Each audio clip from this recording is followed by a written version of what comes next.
Jill Malik. If you're not subscribed to the channel, make sure that you hit that sub button and the notification bell to be notified when I do go live.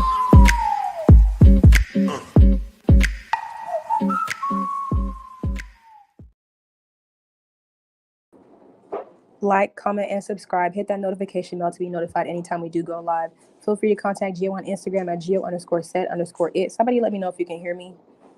Let me know if you can hear me, please. So last night's episode, let me just say, was boring. Like Mimi said, was boring. It was an F. It was a Z. How about that? Like I was falling in and out of sleep throughout the episode. I had to go back and watch it. Like it was literally putting me to sleep like a lullaby. It was so boring. So we see Britney and Kerok jump out of the plane. And so now it makes sense why he wanted to do that, why he was, encouraging her to do that. Because when she got down, this is what she saw. Will you marry me? So he popped the question. He got down on one knee. He popped the question just like that, gave her the ring that was passed down to him from his mother and proposed. And she was really happy and emotional, started crying, whatever. They're engaged. Okay. Congratulations to the lovely couple. Next. Let me see what you guys are saying. Yeah, other people talking about they fell asleep. Yeah, I mean, it was so boring. Like, you guys could have skipped that episode. It was so boring.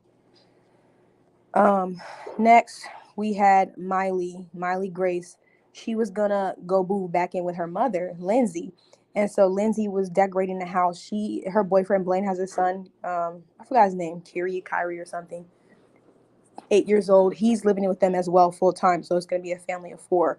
So they were decorating the room in preparation for Miley to move in. And she was decorating the room all pink. That's nice. That's nice and everything. That's cute or whatever. But I think Lindsay's house is really dark. Like, her walls are really dark. The house itself seems like there's no light that comes in. But either way, Miley Grace starts. What is this? Oh, Miley Grace moves in. And Grandma was kind of feeling emotional about it because after Grandpa passed away, Miley Grace was like her comfort. That was her rock. So, the mother was emotional. She was like, Miley, you can always come back. Are you sure you want to do this? Miley's ready. She's like, even though my mom's never really been a mom to me until now, she's ready. So Lindsay seems like she's doing well. That's pretty much it. What are you guys saying? That was boring too. Why her mama get that damn pillow? I don't know. It was boring, but the little recaps that would make it worthwhile. Yeah, it was hella boring. I'm not even gonna discuss this much longer. Lindsay, you're a snooze fest. But that's good. You're taking responsibility for your daughter. And we found out that her mother is not her biological mom. It's actually her stepmom. So she took on the responsibility of raising her daughter for her, which is very commendable. But moving right along, next couple we had was Quaylen and Chevelle. Okay, so they start the scene off and they're at that wedding venue and the moms, Quillandria and Sylvia, are about to fight. One mom is calling the other one SpongeBob shaped head ass, and it's a mess. They're about to square up so we find out that Chevelle's mother does not want to pay for this wedding whatsoever because she's not a fan of Quaylen. So she expects Quaylen's family to pay for the entire wedding. So Chevelle was kind of in her feelings. She's like, I expected my mom to support me, this and that. She kind of got emotional, but her mom is not a fan of Quaylen. So that's that. They're about to fight. People had to pull them back. They pulled each other off of each other, But that's that. That was it. Nobody even fought. So, there's Chevelle feeling kind of emotional. So many patterns. Yeah, I'm getting dizzy. Quaylen was hella sweaty and beady eyes in the confessional. That was mean. Yeah, that was mean. She said that the mom has SpongeBob shape or built or something. But that was that. The fight didn't actually take place, but whatever. It was boring. Next couple, this dude, get a job. Get a damn job, sir. So this man is out here looking into another business. How many business ventures are you going to get into, Chance? Like how many? How many? So Bobby comes over and they show the bedroom. This is the kid's bedroom. And I was looking at it like, what? No shade, Taylor, but this room is like, y'all take a look at the screen. Tell me what y'all think about this room. Just write down in the comments. What do y'all think about this room? When Bobby came to see this room, even though she said, "Ooh, that was cute. That's a cute room." What do y'all really think about that room? That's okay. There we go. Look like a danger zone. Exactly, like the hangar. I don't understand the stairs. Like it's so much going on. Like I was like, is this for real? I remember, hold on.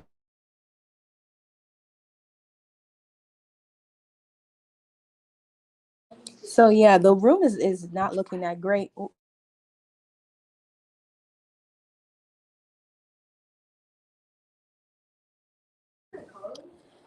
I wouldn't have allowed that to be on TV.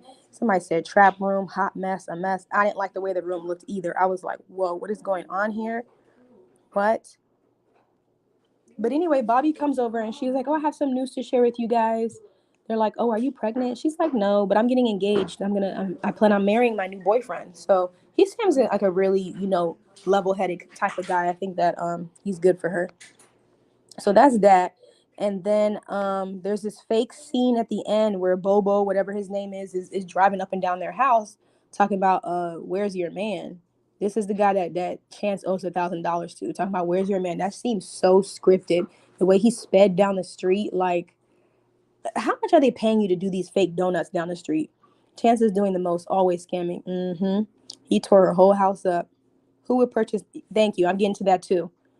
Then he's talking about getting into this limo business. He wants to get into this whole party limousine thing, and then you got this man over here, his feet pulled out. This limousine that you're looking at is so old. Who would purchase a 1997 limo in 2023? Exactly. I didn't even know limos even still look like that. Okay. He's already mic'd. Yeah, like why are you already mic'd up going in and around your house like that? It looks fake. Shayla, I heard that too. I'm gonna let that slide. I'm gonna let it slide. I heard her say that. Okay, hi Dustin. Um, so yeah, that was that. It was nothing much. We just seen that room looking crazy. Chance starting a new business with this limousine thing, and old 1997 limousines. Man, get a job. Get a job. Taylor was already telling you a few weeks ago for you to start paying some bills. So, baby, get a job. I'm not understanding.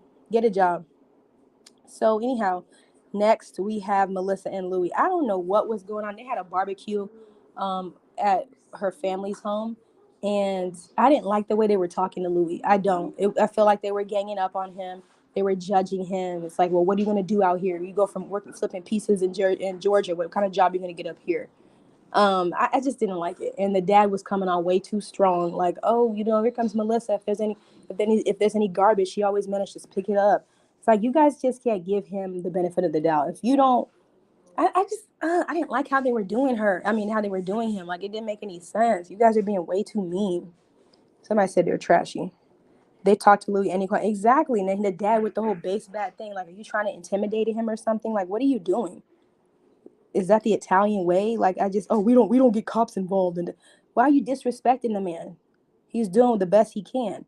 Yes, I agree. I think they're doing him dirty. I agree with that. The way they treated him was wrong. They kept looking down on him, talking down on him. I didn't like it. And then like for what's her name, she's stuck in high school. She goes and takes him to their high school over there, and I guess they make up whatever. Girl, it's just you're disrespectful. Your family is disrespectful. Stop disrespecting that man. You knew what it was before this whole thing, before he even got out. That bat was almost bigger than the dad. Ron was a true player from the Himalayas. It's just his mom, but it's her whole family. And what was going on with Melissa's lips? I know she just goes overboard with the fillers. Every time she talks, and then her voice is very raspy. Her fillers are just intense. Louis didn't back down, was respectful to her. Yeah, as they should have been respectful to him as well. I did not like that. If you are going to bring somebody that's allegedly beneath you, just don't be with him then. It's not fair for you to have your whole family bash him like that at the table like that. It's not cool. You already bashed him enough. But anyway, that was that. She took him to the bleachers at their old high school. They made up, whoop de whoop. I really don't care. It was boring. Anyhow, last couple, drum roll, is Justine and Michael. Um, I saw they posted somewhere on their story. Someone said, they need their own show. Like, I don't even care about the other couples. I'm not sure who said that, but these people are not interesting to me. They're still wearing matching outfits. They even wore matching outfits when they had that slumber party thing. So he goes to Rhode Island. They live in Pennsylvania at the time. He goes to Rhode Island and gets his other kids. And they have a lot of kids. Combined, I think it's like 8 kids. So these kids, that they've been getting raised by the sister. I think he calls her Titi Boo Boo or something. I don't know. So she's been raising his kids for him. And these kids haven't even seen him in 5 months. So it's like, and then you up and moving to Vegas, and you don't want your kids to tell them. Like, it's too much. Your kids are already going without you for so long, and then you have to go and pick them up in a damn bus. Like, I was looking at that, like, what kind of vehicle is that? You pick them up in a bus. I thought Michael looked really different here. I can't put my finger on it if he had makeup on or what. This particular look, when I was looking at him, I was like, why does he look so different? Yeah, she's definitely a fantasy land. But what was going on with Michael here in this confessional part? I thought he looked like different. I'm not sure what it was. But anyway, they pull up to pick up these kids in this bus to take them to Rhode Island. I mean, to a family thing. I don't know. They went and stayed at a hotel somewhere. They all had pizza. They had matching pajamas. And then Kylie, which is Justine's daughter, goes and tells Michael's oldest daughter, the 16-year-old, that they plan on going to Vegas. And so she's like, you know, it makes her feel some type of way. She hasn't seen her dad. She missed out on like 5 years. He was in prison. So it's like, now you're back, and then you're moving all the way to another side of the country. You know, it's like the rest of his kids don't get to see him as much as Justine's kids, with the exception of the one son that lives with Justine and Michael at this time. So I felt really bad for the little girl. Like, you know, you can tell it. She was upset. She was hurt by that. You could tell her face is, you know, you could see it.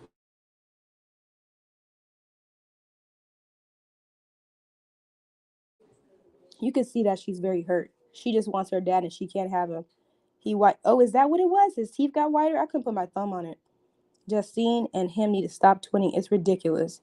He looked like he had cover up on. Maybe.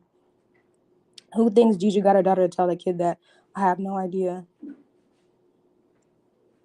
Hey, Tiffany. Shout out to Titi Boo Boo for holding it down on Lindsay's step grandma. Yes, I agree. But there you go. Michael's being more of a parent, allegedly, to Justine's children than he is to his own children. And that, no shade, but it just, I feel bad for the kids, especially this one, the oldest one. She obviously loves her dad. She wants to be with him. And now he's moving all the way to Vegas and then didn't even tell him herself. Why is she having to hear it through a third person? You know, it's like, I don't know. I feel bad for him, for all his kids. But they go and have their sleepover, whoop de woo. That was it. I mean, Justine was talking about, oh, she feel like she's in a clown van. Girl, I don't know what you want to call it, but that's just a lot of children, and you guys are up and moving all the way to the other side of the country. Thank you. I can't read this name for the super chat. Thank you for the super sticker. But anyhow, moving along, that was it, guys. That was basically it. Any other thoughts, feelings, put it down in the comments. The show was boring. Not even worth my breath. I mean, I'm already not feeling well. I just was like, this is so boring. This put me to sleep. Like, comment, and subscribe. And just to go through a few Twitters. Sit down. Hold on.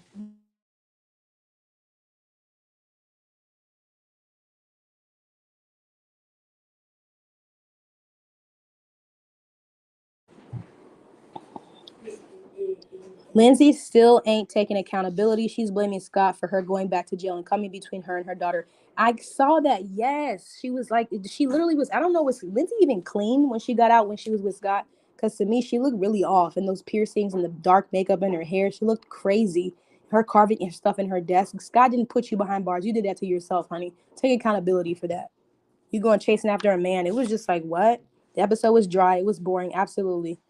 It's like 8 is enough sitcom. Yeah. If you need to rent a minibus, you have entirely too many GD kids. I agree. Why has Michael not seen his kids in 5 months? It's crazy how men will play dad to another woman's kids, but not their own. You hit the nail on the head with that one. Melissa works at a dive bar, so why her and her family looking down on Louie for working at a pizzeria right out of prison? Exactly. And somebody pulled it up. The best places to get hired at a pizzeria are one of the top 3 is New Jersey. So the sister that said that, she's a hater. She need to go sit down somewhere. Congrats on your first super on your live stream. Thank you. And why Melissa got to announce to everybody she come across that she paid $5,000 for Louie's teeth? She feels some type of way about it, or I don't know. This whole thing, it seems scripted, and that place she's living at looks like an Airbnb. It's boring. Somebody needs their tube side or a vasectomy. We know that everybody can cook spaghetti on this show. This man yells, "If there's garbage out there, my daughter will find it," as she walks up with Louie. It's wild and disrespectful. I agree. That was very, very disrespectful. My jaw dropped at that moment because I know Donna wouldn't have liked that. If she heard that, she would have let Ron have it. Louis dentures should fall out off of into Melissa's mouth, then he should walk off. Yeah, I agree. She's disrespectful, so is her family. I'm already sick of Quaylen with this Sam Cooke hair, yet looking like a Migo from the forehead down. Y'all leave Quaylen alone. No one is going to talk to my husband that way, but that's just me. Frozen meatballs, Italians cook real food. I saw that prego on Chevelle's clip.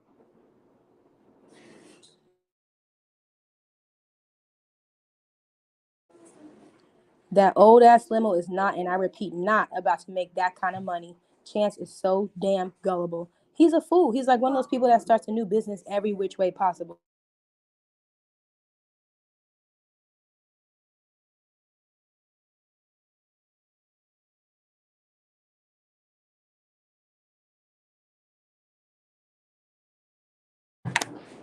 Okay, I'm back. Take a shot every time Melissa talks about high school. Thank you. We'd all be drunk, right? That's all she talks about. And then for her to take him back there to the bleachers and stuff like that, it's like, hey, we please get out of high school. Somebody said Louie can do much better. The more I see Melissa, the more she irritates me. Quaylen looks greasy. Guess he got tired of being called ashy. That's sweet, Shayla. Quaylen looked better with his locks. That 1975 Boondocks Afro fade ain't it. Maybe he's trying to grow his locks back. That's what I'm trying to figure out. Are you trying to grow your locks back, Mr. Quaylen? Melissa's expectations are ridiculous. Her family should be happy someone wants to be with her, because she doesn't seem like a very pleasant person, to be quite honest with you. Lord, Chevelle altered her body and still looked nuts in her Temu fashions. She's shaped like an inverted triangle balancing on toothpicks. Oh my goodness. Chance sees money and has zero clue how to run a business. Yeah, like you can't invest in every single business that you come across. And then that old ass limousine, please. Now you guys need to leave Chevelle alone. She already knows what it is.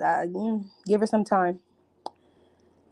Remember they tried to convince us this gambling, gaslighting potato sack looked like Brad Pitt. Right. Brad Pitt where? Louie said she's all about accomplishing her HS fantasies. It's true though, spent all that money and still shaped like an ice cream cone.